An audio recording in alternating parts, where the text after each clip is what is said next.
Now that we've described the iconographic decoration of the church, we can move on to how icons are actually used in the liturgy and in our piety.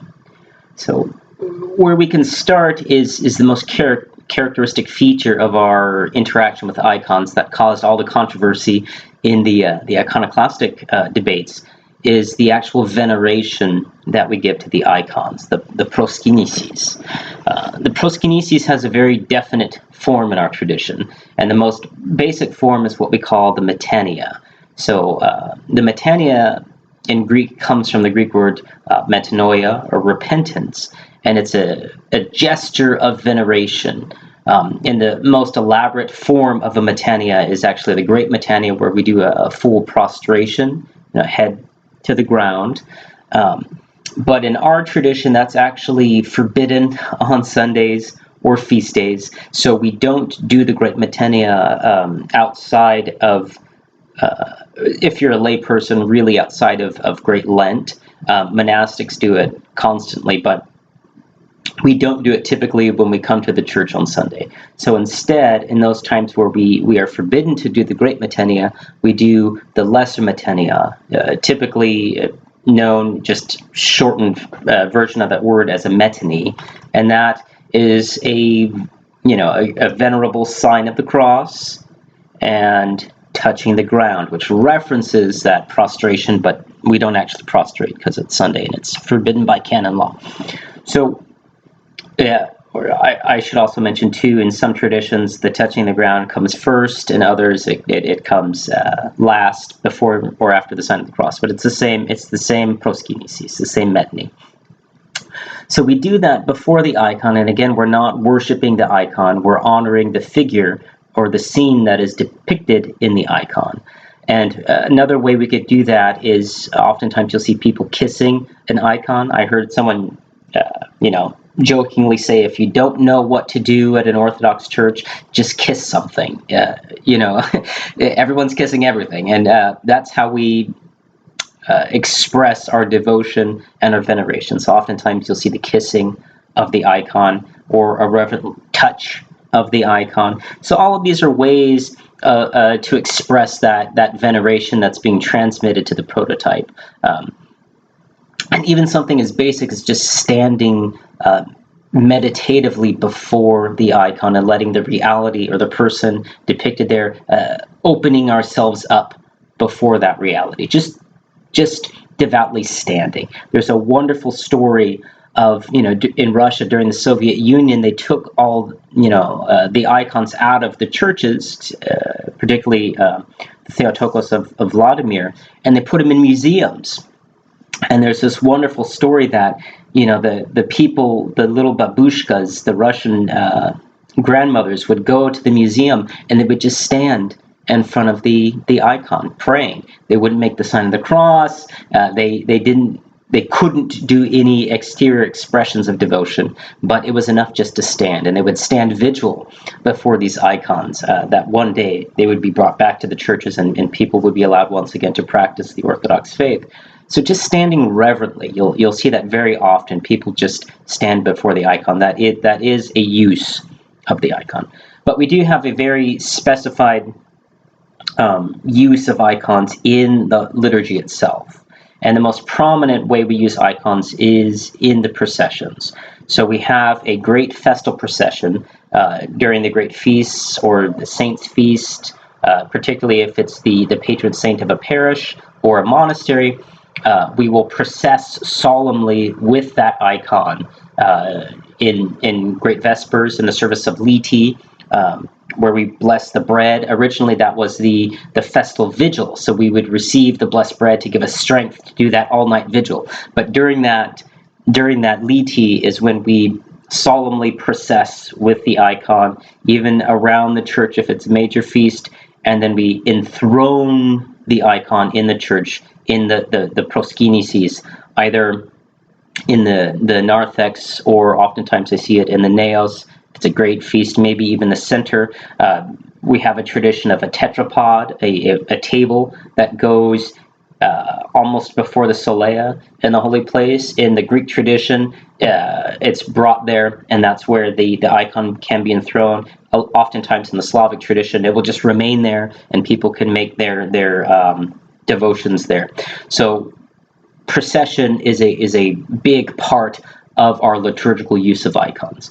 Not only during feast days, but also we have the great feast of the Feast of Orthodoxy, of the Sundays of Great Lent, where we process with the icons. Everyone will grab an icon or bring one from home, and will process around the church just as a symbol of icons are part of Orthodoxy. They're part of authentic Christian practice. So that's a great feast day, the feast of the triumph of Orthodoxy with the icon procession. So that's what we do with icons, our ceremonial and our ritual. But how icons become part of our spiritual life, part of our piety, is of course much more expansive than that. To get a glimpse into that reality, I would draw your attention to an aspect of icon painting that actually strikes our Western Christian friends as rather strange, it's rather odd. Oftentimes, I'll hear from our Western friends that, the icon is not moving. It doesn't strike them as particularly pious or devotional. The figures seem, there's a lack of emotional depth, and that strikes them as very odd. But what I would point them to is that's actually an expression of our Byzantine spirituality. The figures in the icons aren't meant to generate in us an emotional response.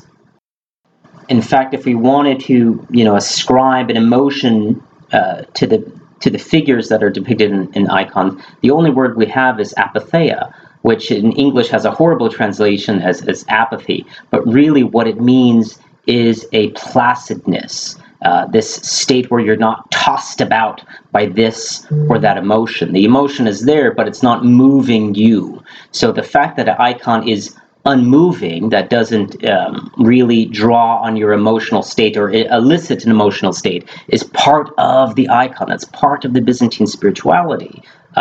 We're called to enter into this apatheia, this divine placidness, this stillness of spirit, as characteristic of our encounter with God. But that doesn't mean, of course, that the emotions don't play a part in our emotion or our life in piety and liturgy. They certainly do. But in the Byzantine tradition, that's usually located in our hymnography. So our art doesn't necessarily elicit an emotional state, but our hymns certainly invite us to enter into various emotional states. And part of the reason behind that is because music is a temporal art. Music relies on time as part of what makes it an art form. It's informing time. That's what rhythm is. Melody also, you need an interaction between different notes stretched across time. Only harmony has nothing to do with temporality. So time is a very important part of music, and those emotional, those temporal, those things that come and go, in the Byzantine tradition, those are located in our hymns. So it's not that we don't express emotions. We know that those change with the season, those change with the feast, those change with our state in life. They're temporal. They're not important, but they change. So those are located in our hymns that come and go. As soon as you're done singing the hymn, it more or less ceases to exist. It bounces off the walls and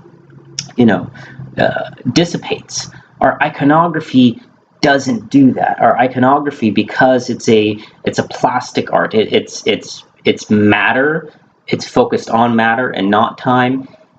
It needs to have a state of intemporalness. It needs to be able to do its job no matter what season it is, no matter what feast it is. And that's really what's behind this apatheia. It's not apathy, but it's a foundation in which that hymnography, that temporal devotional life can take place. So to put this in a very practical, example, the same icon of the Mother of God, you need to be able to reflect on that icon during the Passion service and singing the Lamentation services. And when you look at that icon, because the face is not locked into any particular emotional state, you will see a depth of sorrow in the face of the Mother of God, because it's cooperating. Because of its openness, it's cooperating with what the liturgy is doing.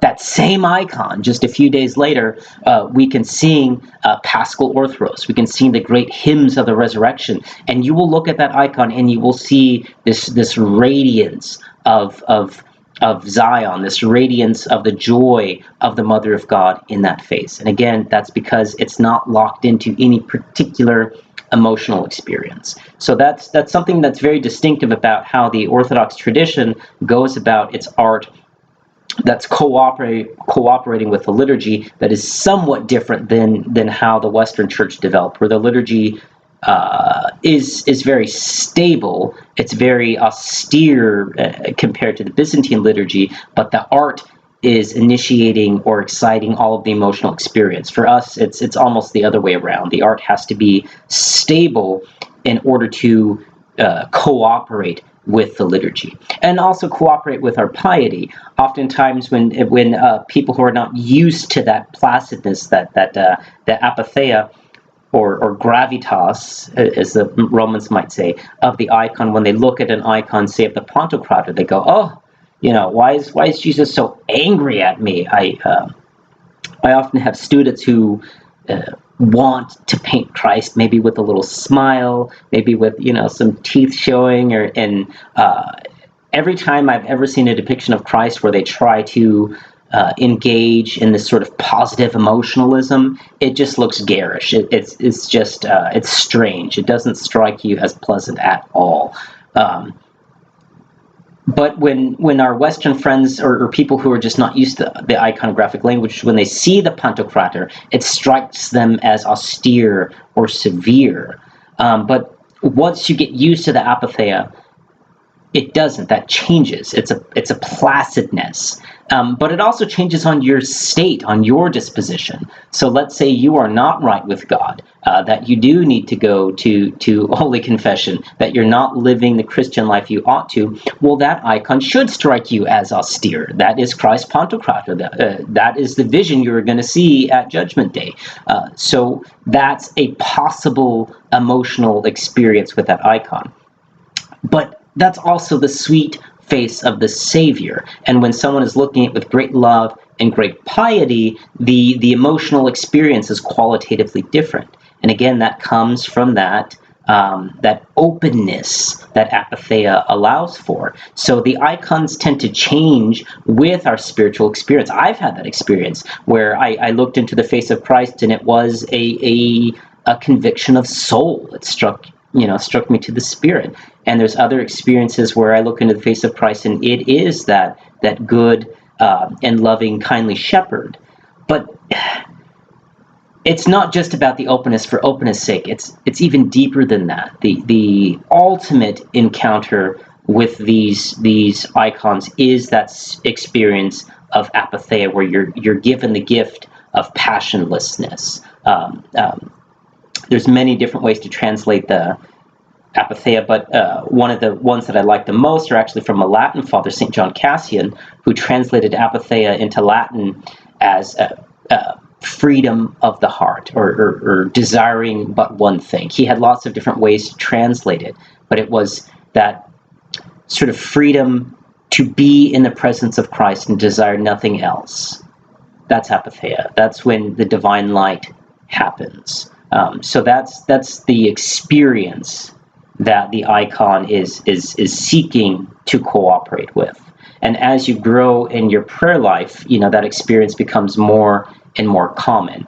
Our hagiography is just replete with, we could say, miracle working icons, but when you actually read the stories, what's going on is these saints, these individuals are having a real encounter with Christ that the icon becomes a participant in, or occasions. I'm thinking of the vision of Christ to St. Mary of Egypt, this great harlot who tries to enter into the church, into the Holy Land, and there's an icon of the Mother of God, and the icon in the hagiography, it's the icon who prevents her from coming in.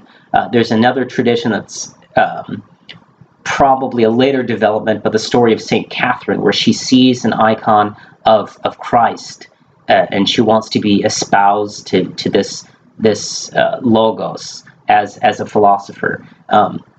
So the tradition, again, is replete. Even in the West, there's the tradition of Francis of Assisi, who has this encounter with the icon of Christ on the cross. And if you look at that icon, it's an Italio-Byzantine icon. There's nothing emotionally evocative about it. To modern Western eyes, it looks rather static, rather dull. But it occasioned what was going on with Francis. So it allowed for this encounter with Christ that is charged with emotion and even goes beyond emotion. So that's what these icons allow for. They cooperate with our encounter with Christ, and they can be quite moving. Icons, therefore, are integral to our spiritual lives. So they exist, obviously, in the church building, in the church itself, but we also need to have icons at home. In the Seventh Ecumenical Council, they speak of icons in public places and in homes to constantly draw the minds of the faithful back to Christ. So if you don't have an icon in your home, you need to get an icon in your home. And ideally, we have what's called a prayer corner, or a specific place in our homes where we go to pray. Oftentimes it'll just be a shelf with a handful of icons. In the Ukrainian tradition, there's this wonderful tradition of they put the embroidered napkins on top of the icon, and let's say you're having a dinner party or something more secular, they would actually cover the icon. But there is a tradition of this prayer corner that's very, very deep and steeped in Slavic culture. In the old traditional days, when you entered in someone's house, the first thing we do is come venerate the icon. There's a wonderful story of a British man who was stationed somewhere in Russia or Ukraine, and he brought from Britain this wonderful grandfather clock, all embossed in silver and brass, and it looked very beautiful. And he said when the Russian peasants would come in his house, they would go venerate the clock because it kind of looked like an icon. They were wondering where the image was, but all the fanciness and all the metallic embossing reminded them of an icon. And the book I was reading drew a lesson from that it was our modern, especially Anglophone culture. We worship time and productivity rather than God. So that's part of this tradition of the icon corner. But if you don't have an icon corner, you ought to make an icon corner in your house. And it's very simple, and it can be more elaborate, but typically we want the icon corner to be on an eastern wall, because as Orthodox Christians we face east to pray. That is the ancient practice. And on this wall we can set up our icons either on the shelf or hang them on the wall. Oftentimes you'll see a hanging lamp, a vigil lamp, that some people keep lit all the time, or you light during your prayers. We like to do our family prayers at our icon corner, and we have a little stand for kissing icons and to store prayer books and service books for the kids. But we do have a little shelf and icons on the wall, and the vigil lamp, and various candles that we light, and that's really helps. I want to say set the atmosphere, but I know that sounds so thin, that sounds so banal, but it really does to sanctify a space and give that space certain presence and a certain ritual that helps us enter into our prayer. So some of the most moving times in prayer for me have not happened in the church, but actually at my prayer corner in the middle of the night, just saying Compline or something. So it's really important to set up this prayer corner. Some people go as elaborate as having, a censer, a little hand censer where they can burn incense, but it doesn't need to be that elaborate, but somewhere accessible, somewhere prominent in your house that you can come to pray and your family can come to pray is certainly recommended for all Orthodox Christians. Finally, with the icon corner, there is a question of what icons are appropriate for an icon corner, for a domestic setting. And really, the answer is whatever icons you want. A common icon that's great for a domestic context is Theotokos, the Mother of God, with the Christ child. Oftentimes, you also see the sovereign icons, Christ Pantocrator and the Theotokos. But one tradition that I really like is to have smaller icons of your patron saints, of the saints you're named after. So my daughters, they're all named after saints because that's our custom, and they all have their own little patron icon that they like to go up and venerate. So incorporate your family and your domestic piety into this icon corner, and that's really should be guiding your selection of the icons. So there is no standard, this is what icons you have to have in an icon corner, but I do like to make it personal. There's also saints that are associated with more domestic realities, whether it's the patrons of gardeners or cooks and that sort of thing. So that's also very common. And any saints that you have a particular devotion to, those would be good to have in your icon corner. So after the iconoclast controversy, and it was settled that icons are a part of the Orthodox tradition, they really became indispensable to Orthodox practice. Being fully integrated over time into our liturgical practice, but also really shaped and integrated in our spirituality, our devotional practice. There's that saying by, he's not a church father, but the early Christian thinker, Evagrius, where he said, true prayer has no images. And in a sense, he's right, but in a sense, he's wrong. True prayer, what may be described as contemplation, or prayer without forms, certainly leaves the images behind completely, because you can't form that encounter with God. But that's only part of our interior practice. There's this whole other layer of encounter that can, in Orthodoxy, does have a place of icons. So this whole tradition has been fully integrated into the fabric of our faith and of our practice.